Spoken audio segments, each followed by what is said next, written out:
Hello guys, nabawon sawin si bay tuni ko hen video tha khat ga sem ke no hitin tunia ise diu hi le I phone no hi amang them hodinga hi hil phata hi hin la amang them loadinga cho phona ko na hi I bank account na ko na min sum agu mang thei na hi ki ne hi chun tu a hi awareness tiute awareness da na hi thil ho hi ka ha sem ji hen e cho mi tam pi hi a he jong yum hin a hello hi atam zo hi ding ka ta sanen hi cho hi che video hi ka sem ji he o aje cha phat po a he mi hem hi thil I ti hung ki bol ham ti ho hi het ji anga jen hiya chu video ho hi a phat po po a thil hung so tha po a he ka he tha ho ka hin sem ji hen video a he chun a lung ke yin nei na bet pe on lang chule hi chi hin na bet zo tiang le awareness hi na ding chon I loi I pai ho zong share ga bol ji lew han ki pa amin te to ni khwai se dio hi le file he zat omin apps ho zong he zat omin apps kiti le zat ni a omin khat cho hi le Google Play Store ahi lo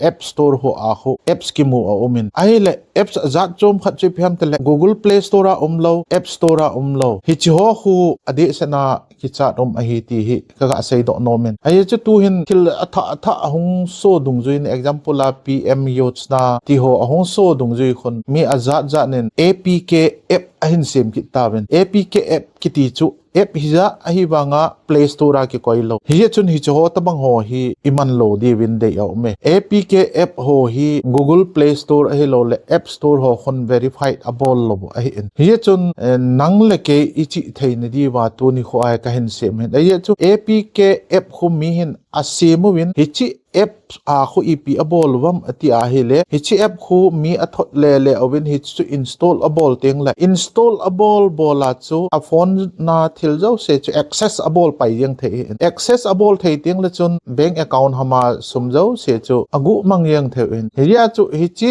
access chu na pi kha nge ya a hi lo install na ki bol kha nge le ne account chu ki chai the hi ya chu I bank account a hoi na dinga anawe hi te ai chu tu a hi ga belew hen mi atam zo hen apps iti a hele EPF sam hoya ko na hung ham ti ki khol lo hi APK app hi jong le install ki mobile phat jeng hi chi risk lo dham ti ki don lo hi chu tua ko na hi apps min na hin share zong le APK app hi a hi le App Store ho a lo hi ti ne chu ne het ding hi chun nangman APK app ti zat chum zat li hamin sharing gate hi chi ho chu min na hin thot kha a hi chi tabang heu ho jong chu tu a ka sei lo ho jong min na hin thot kha hele ki chi thein din install an ki bol da phonen ti chu ka hin sei no min ten ama sa penin ga sein katen chi ga awe hiten phone hen APK app EPP hin sim do ki no hitam ti le ga awe lew chun cha hin jhabua live APK hi chi jong hi install na double hel diu akhat ani na chu hi le PM Yojna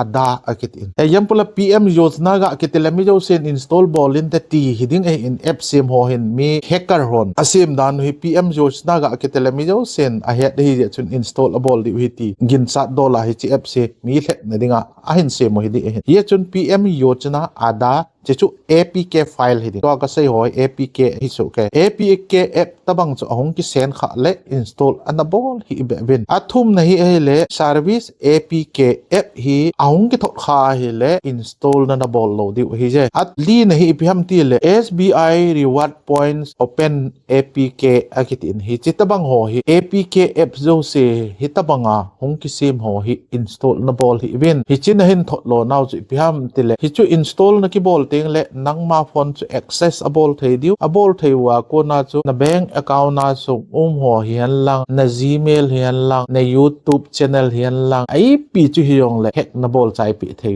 hi ti chu iga sei do nom je wa video hin sem he o e chu tu ni ho hin Gmail hi apoi dan chu phone a jong hi Gmail ikoi to ka hi ma cha internet ho hi access ki bol thei lo hi chun Gmail apoi